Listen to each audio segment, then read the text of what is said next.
Yep. All right, great. Once again, for all the debaters who are consistently bad at listening to instructions, um, please don't unmute yourself for the POI. Just like I said, indicate in the video, put it in the chat. If you unmute yourself, I will get upset. All right. That's the first thing.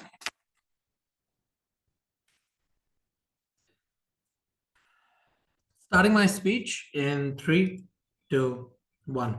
The first thing that I'm going to talk about as to why this has been an excellent tournament, I'm simply going to have to thank the Chief Adjudication Panel for setting this motion. And the fact that they've set this motion and they want us to debate this obviously means that they ultimately can't regret the fact that this tournament happened. Otherwise, that would suggest that they wasted their own entire weekend. Ultimately, the only winner of this round has to be opening opposition because government can't simply win for the reason that I've just stated. And by the time it comes to closing opposition, like by that time, it'll sound like brown nosing, guys. And no one likes a brown noser. So by that time, I don't think closing opposition will be able to win either. What is the first incredible thing that this tournament has offered us? It has offered us the birth of the cult of Eric Peng. Before we came into this tournament, I was but a young man, a young grasshopper unaware of the great mystery, the affability of Eric Peng. And this event panel has been the great baptism that each and every one of us here has undergone, such that we are now, each of us, adopting the garb of Eric Peng, calling ourselves the Eric Pengs. And look the way in which the opening government just committed blasphemy panel. They said Eric Peng haunts them at night. It is not a haunting panel, it is a divine apparition. The same apparition that has shown itself to every man and woman of God throughout history. It has told them, read, read in the name of Eric Peng. Only and only if you allow yourself to embrace that divinity will you be saved. I have been saved, panel. You have been saved. We have all been saved from these miserable lives in which we've been trapped in the swamp of comparatives and of delta and of, for some reason, hot gay sex, and finally been rescued from this swamp into the great glory that is Eric Peng. The second thing is that it has allowed myself, Taha Eric Peng and Imaad Eric Peng, to embrace and expand our vocabulary. It has given us epistemic access, as narcissistic debaters love to say, to words that have been extremely important in expanding our vocabulary. Things like based, things like cringe. These were all words that we had no idea of and were introduced to by the young grasshoppers that we had to unfortunately interact with in this. We were introduced to things like Twitch stream brain rot when closing government in the semi-final presented to us Family Guy, Subway Surfer, Among Us twerking, and some Five Nights at Freddy all in one screen. We were enlightened. We saw the extent to which humanity can extend its brain rot and were left in amazement. And lastly, we finally saw the great shadow of the ever omniscient chat. And we realized that by saying, chat, is this real? Chat, are we cooked? We could communicate with that effervescent and omniscient chat. Why then is the stakeholder known as Imaad Eric Peng and Taha Eric Peng far more important than every single one of you? Well, first thing, we're 27 and 26, which means you guys need to bloody start respecting your elders. And that is something we've already discussed in this tournament. Like, for example, in Chinese and other ancient cultures, the wisdom of the elders has had great reverence. And the fact that we at our wizened age have come here and ranked so well amongst this while being the oldest people perhaps at this tournament suggests that all of you need to show us the proper reverence. You also need to show us the proper reverence because we've been able to push humor to its zenith of sophistry and avoided things like sex jokes and talking about hot gay sex. And thirdly and lastly, we've sat on the same couch and our butt prints are now on this couch, and I really want to get off of it. Unlike, by the way, other teams who've resorted to these kinds of uncouth humor that we think isn't really the sort that's appropriate for the kind of environment that the two of us perhaps belong to. Lastly, but before I go on, I'll take closing government. Hi, how many Asian boys who have airplane collections do you think you can find in the world? Probably about 23. I think that would probably be an approximate number. I mean, I definitely know that Arjun's one of them because he's probably, he gets off a bed, sits on one of those planes, and God knows what else. The last thing that we're going to talk about, why has this tournament been excellent for debating? Well, firstly, it has allowed debaters who are notoriously unfunny and have become notoriously unfunny over the last several years through COVID, through online debating, and what I like to call the tin politicization of debating. Notoriously unfunny people forced to try and be funny, out of which, of course, Masud, Taha and I have been the funniest. Unfortunately, panel, over the last several years, the pendulum has swung too far into the favor of fast talk man Matt Catto. Instead, and we have strayed away from the light, we have strayed away from the great traditions of Boso and Shengwuli. Once upon a time in the great ancient texts, there was something called style. Once upon a time, you could make it a wasteland and you could call it peace. Once upon a time, Madam Chair, the global poor, no matter where they are in the world, lived under a system of dictatorship. And yet that ancient tradition has been violated repeatedly by every single person who has come up and used and imposed upon the rest of us the negative word delta. This has been the last hope for debating. We at the Humour IV have offered humanity and debating the last torch of style and interest, and an ability to appeal to the common denominator and perhaps rescue debating from the drudgery in which it has lost itself. We have also rescued the opening teams from the epistemic tyranny known as the closing governments and closing oppositions. Why? Because over the last several years, closing teams have been able to come up and say stuff like reframing the debate, or as I like to call it, fake ass LARPing their way through undeserved first, and finally through shattering that epistemic tyranny by being able to POI and heckle our own bench. We've allowed the openings to show that they truly are the bastions of proper argumentation. POI from, what is this, opening government? No, this is opening government, yes. You see the pendulum swings a couple of different ways. Which way does your dick swing? Any way you like. It's a helicopter one. Lastly, it has finally allowed debaters to talk about that which haunts their dreams at night. It has allowed them to exercise the demon which they have contained within themselves and been unable to expunge week in, week out. The specter that haunts these debaters, hot gay sex. And finally, debaters, after having been able to talk about it, can finally shut the fuck up. Lastly, panel, because this is the last round, and if I burn a few bridges, who gives a fuck? Before this gullible ass panel decides to give another first to opening government because they're a pair of drama kids masquerading as debaters, or worse, give it to closing government because Arjun is going to get up and make another rant about how sleepy he is, or Alexa, whose name and speaking style both mirror the Amazon product, I'm just going to wrap up by saying a 27-year-old and a 26-year-old have managed to outwit, outshine you irritating young guns. Goodbye, farewell. Very proud to oppose. The speaker for that speech. Now I call the Deputy Leader of Opposition. Here.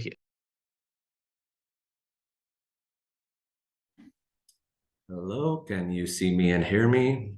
Speaking Yep. to the panel, not to the people with the voices in their heads. Okay. And speaking now, not to the panel, but to those of you sitting at home watching us. The CA panel doesn't want opening opposition to win this debate. They're going to take this away from you. You would realize, had you been in the chat recently, that you're going to notice that at one point, they specifically disallowed spectators and audience members from being able to engage with us, the debaters. Once upon a time, debate was an activity of democratic participation, the search for truth, discovering what the real world really means and what the best ideas for everything are. The CA panel doesn't want us to get any questions from you. We're with the people. We want this to happen. No crowd POI. I say something is fishy in the state of Denmark and in the CA panel. Stop the count. Don't let these people get away with it. This is just another way for them to set up their own little silly win and continue picking whatever debate royalty they've already identified for themselves. This tournament was a great idea. The CA panel wasn't. Two different things entirely. Tupac is here because he's a real G and I called him up for this. A couple of things I want to talk about over here. First of all, let's talk about opening government. Let's talk about therapy, and let's talk about mental illness. Is OG all right? Is all of this in their head? And what does this have to do with the debate? Well, I think let's buy into what we've just been told at opening government for a moment.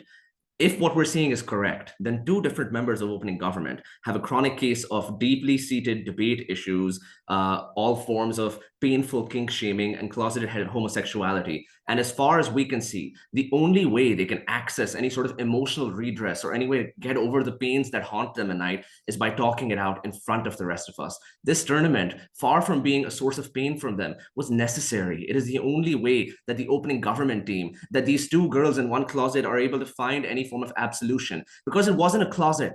It never was. It was a confessional. And we were on the other side listening this entire while. That's why they needed this. This is the only space that any form of redress could be had. This has been how we've helped them work through their issues. But you know what? Let's step aside from that for a second. Let's assume for a second that OG is, in fact, being put through incredible torture and pain. I say to you that if we still stay within the rules of parliamentary style debating as defined in the World Universities Debating Championship Manual, it doesn't matter, because they, crucially, aren't as many as we, and we really enjoy watching them go through their pain. So if this tournament, if its primary function was just to let us consume the quality cinema that team opening government has thrown at us round after round after round, I say to you that this tournament was good and that this tournament was worth it, and that the gladiatorial harms accrued by OG over here ultimately ended up being a good thing. Now, you're going to be mildly confused. You're going to say, but Taha, Imaad just said that sometimes the few are more important than the many. That's true, but that's only true when the few is the two of us. Because if you recall, we are more important than all of you. And this tournament has been a critical and crucial learning experience for us. We've been exposed to so many wonderful new things. I finally learned what chat is. I know what based and cringe are. As Imaad points out, these are critical discoveries for a man who was born on the cusp of between millennial and Gen Z. As a 27-year-old, there are worlds out here that I've been exposed to for the first time. Why are we the most important? Well, we're old, we're smart, and we're kind of, goated with the sauce, as I've recently learned. So I think that clearly, if we are more important than all of you, then it is even more important that this tournament happened, because it was a learning experience for us, and we're going to take it away with the win at the end of this. Next, however, there's been more things. We've even embarked on journeys of self-discovery. It's not just my vocabulary that's evolved over here. Because you see, as Imaad's pointed out to you over here, over the course of this tournament, I've been exposed to the Church of Eric Peng. In fact, I've become one of its prime devotees and officiants. I have been calling myself Eric Peng round after round, and now when somebody says Taha, I'm not sure I recognize the name anymore, because my apotheosis and transformation has been so complete. This self-discovery has even led me to change how I identify myself in terms of my pronouns, an important issue in the modern world. I'm no longer he, him. I'm just he, because I'll never be him. And I know that now because of the interaction I've had with Eric Peng. And before I go on, because I want everybody to get a chance to hear and discuss and connect with us on this crucial topic, I'll take Aleksandra. I have been subject to far more drama kids than I deserve to be because of this tournament. I genuinely think at this point that Orcom has an obligation to pay me fucking reparations. But think about what it's meant for the rest of us, because frankly, I hate to say this, but we don't care about how many drama kids you've been subject to, right? You're just another person. And at this point, it sounds like you don't have a particularly evolved sense of humor. So we can't cater to this. Sometimes we just have to cater to the average majority. And as far as we can tell, the average majority of people here adores OG and the Netflix show they've been putting up. Imaad and I are in shambles. The moment we saw we were up against them in the final, we realized another fucking skit is coming. We don't know what we're going to do. You can't refute a skit. You can't engage with a skit. But alas, we recognize at this point that the only important thing is that the skit happened, that it was good, and that it helped everybody feel better about everything that's been going on. Don't boo me, I'm right. Next then, I wanted to go on to why I think ultimately this is a transformative experience which changes everything. And because this is going to be a really important one, I'll take one final POI and settle all of our engagement before I move on. Whoever that was that asked, please fire away. Name 3 structural reasons why that skit was good. It slapped, it was based, and it kind of cooked. I think that's 3, right? So we're good with that. Now, finally, and I'm really nervous about this one because we don't know if this is one of the reasons this tournament was necessary yet, but success always to the brave. Imaad, this has been an exciting and wonderful experience for me.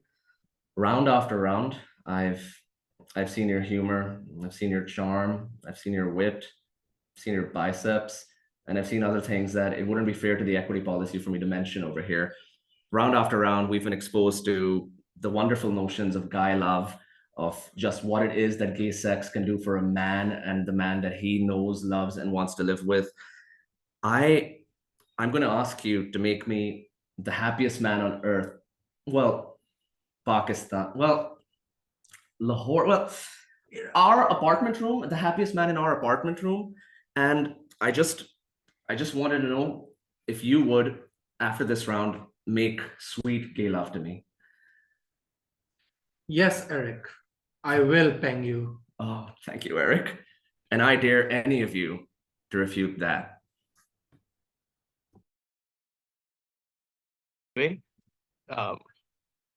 Let's welcome a member of opposition. Here. Hello, hello. I just need to test something before we do something. We can hear you. Thank you. I just want to make sure that you can hear the audio on my screen because that will be very important. This. So I'm just going to switch my audio and you guys can tell me if you can hear. Can you hear this? All good? No, I don't hear it. Do other people hear it? Okay. No, not even the deaf. I think you can just sing it. Yeah. Wait, can you hear it? Nope. No, okay, hold on. If you don't mind, can you give me just 1 second? I'm going to give it my best shot because this will be very, very much important.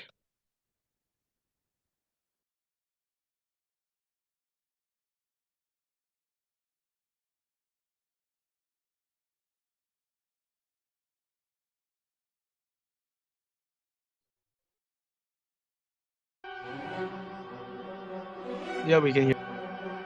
Yes, amazing, lovely. Thank you so much. Okay, perfect.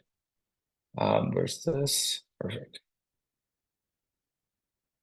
Thank you so much. Yes, and you can see my screen and everything. Okay, perfect. Okay, I'm starting. Please let me know when I'm running over time. I'll do my best, but I'm reading from my phone and I'm screen sharing. Also, verbal POIs, go ahead. Starting in 3, 2, 1. So I'd like to begin this speech by basically telling you one thing, right? We believe that we have the best case here for one simple reason. We think that we can give you something that no other team can do. OO can try and cook us, but I can do better. We have something that they don't.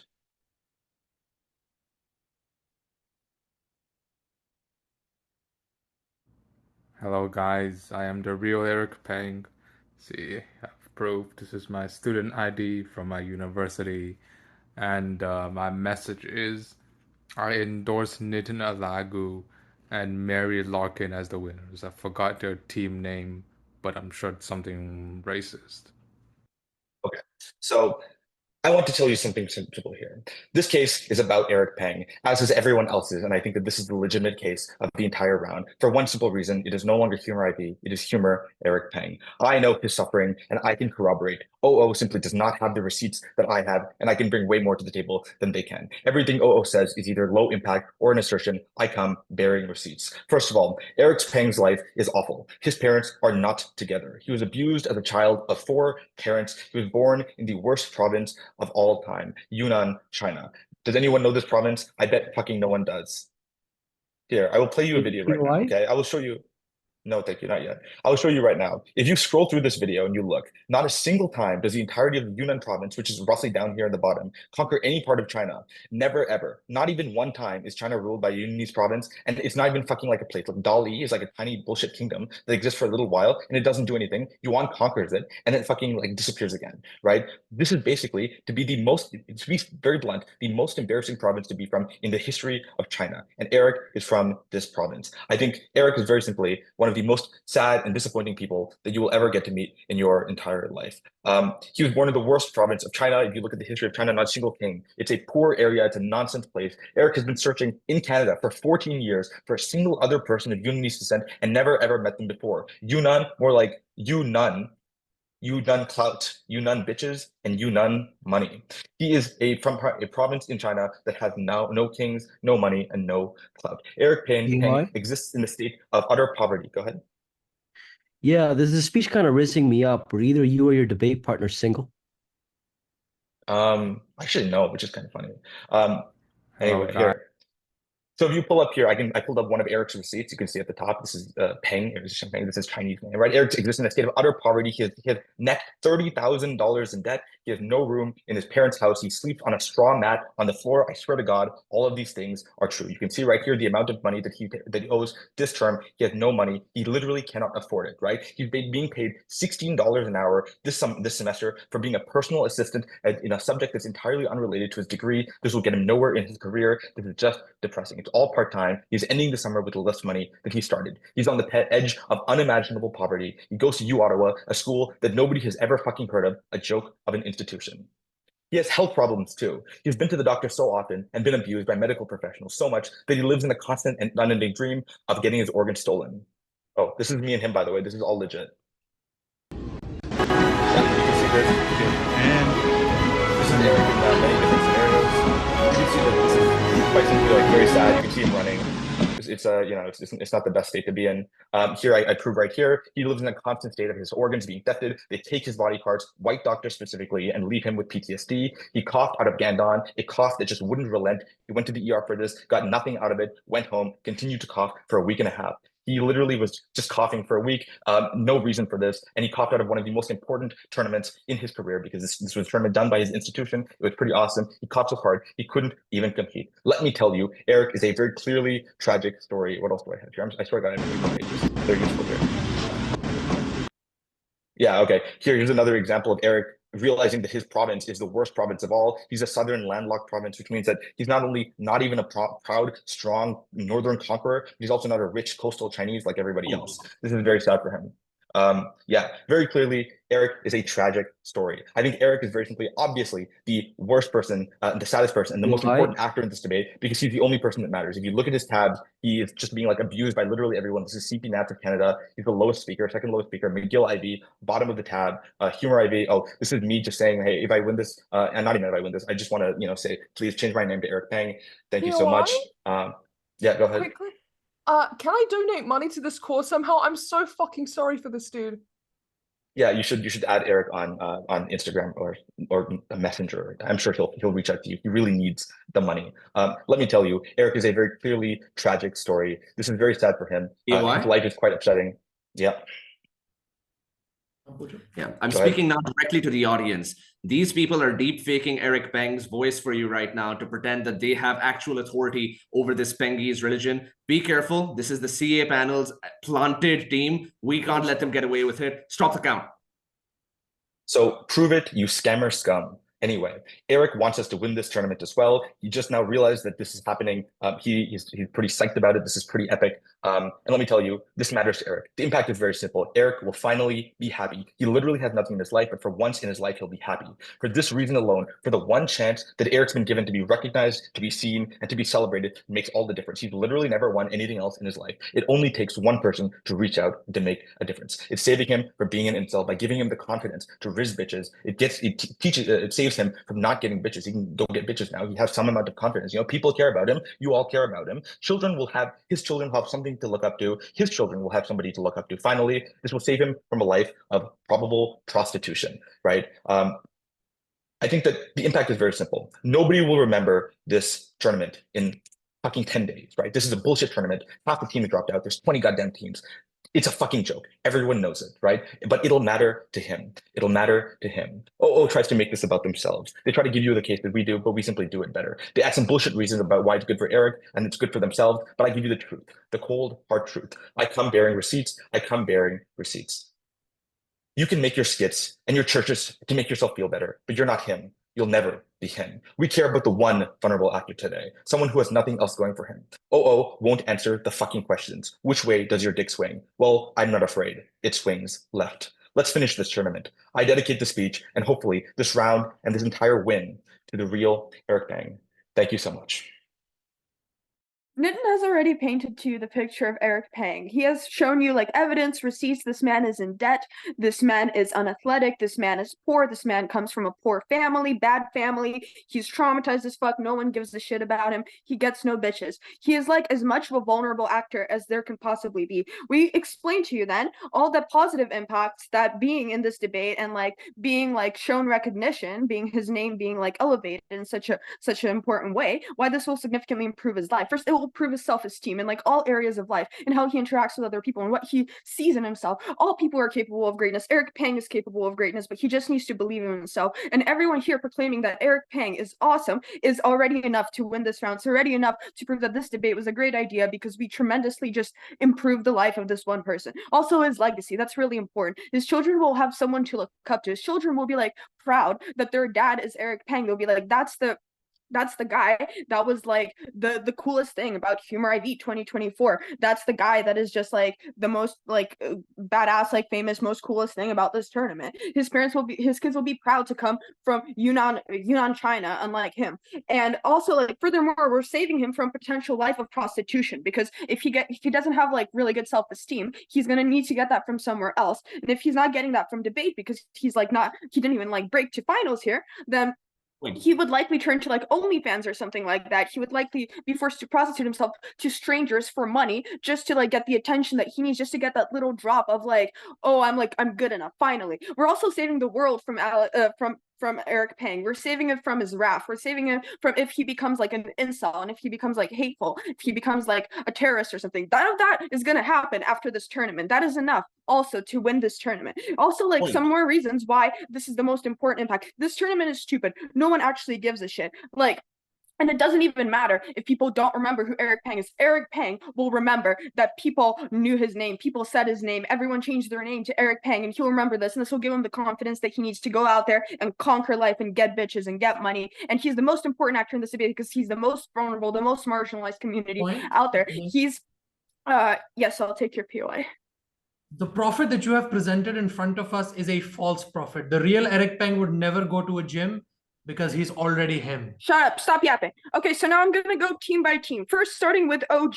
OG is just like fucking drama queens. They cannot take responsibility for the fact that they started an OnlyFans for their child. Like, what the fuck? Yeah, like maybe they're hearing voices and stuff like that. Probably the tournament is not the tipping point. You're probably already fucking schizophrenic. Also, like the fact that it makes them feel less funny, good. Humor is quite frankly frivolous. Also, like maybe you weren't funny in the first place and you just needed to be told that. Again, like everyone's talking about how like, oh, like funny people don't like win rounds and like all this unfunny shit. I trust the judges in this tournament. I think the judges made the right calls. Everyone who won deserved to win. Everyone who lost deserved to lose because the judges were always right. And furthermore, on weighing, even if this like triggered somehow this psychosis, then it's still a positive thing because it encouraged this person to go out and seek therapy and actually seek medication. The fact that they're getting medicated now is actually a good thing. So this tournament is actually a good thing for OG. The fact that they're talking about their feelings. This is a great tipping point.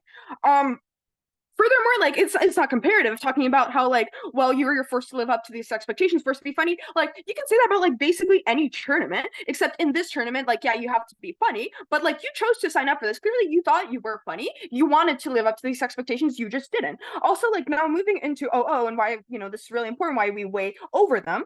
First they like, oh, just a quick touch on like being introduced to like words like base and cringe and stuff like that. That is not like necessarily a positive impact. If anything, that is a negative impact, or if it's like symmetrical. Because we're subjected to you fucking old people, to you fucking boomers having to explain like shit that we knew like 10 years ago, words like base and cringe. That is not like slang. That is not like cool youth vernacular. That is just like the shit your grandma should fucking know, okay? Like, what's wrong with you? Now, like, about like introducing the world to Eric Peng. First of all, you're a phony. You don't actually love the real Eric Peng. You don't actually know him, how me and Nitin know him, okay? You're talking about how he's like this deity and stuff like that. Eric Peng is not a deity. He's just a man, a simple man who deserves happiness, who deserves joy just like anyone else. And you're making a mockery of this. You're like saying he's like a deity or something. He's not a deity. He's a human being. And like, just a second. Oh yeah, and about how like unfunny people like being forced to be funny and stuff like that. Funny people were always funny. Unfunny people were always unfunny. This tournament is like not the tipping point for that. Like we agree with their conclusion. Obviously, this tournament is like a great thing, but none of their arguments are like very good or have like good mechs. And their attempts at humor are quite frankly laughable in how unlaughable they are. Now moving into like CG, they bring this like shit about how it's like not enjoyable or like not legitimate and stuff like that. Vanity. First, like, I just like to establish that no one on CG is like a credible actor, because at the end of the day, they all chose to sign up for this tournament. They all thought it was a good idea. So clearly they're just as vain as like the people they're claiming are. They think they're like just as funny, but like the issue is like their ego go bruised. They're like sour grapes or something. As I already said, we can trust the judges. The judges made the right calls. Everyone who is funny, like got what they deserve. Yes. Bitch, I broke fucking third, and not even I think the judging in this competition was fucking good. I know that I suck at this, and you do too. You may have broken third, but you're not gonna win this. So that's all that matters. For these reasons, very proud to oppose. We love Eric Pang, and yeah, thank you. I thank the speaker for their speech and everyone for what was a fine finals. Now the judges will deliberate in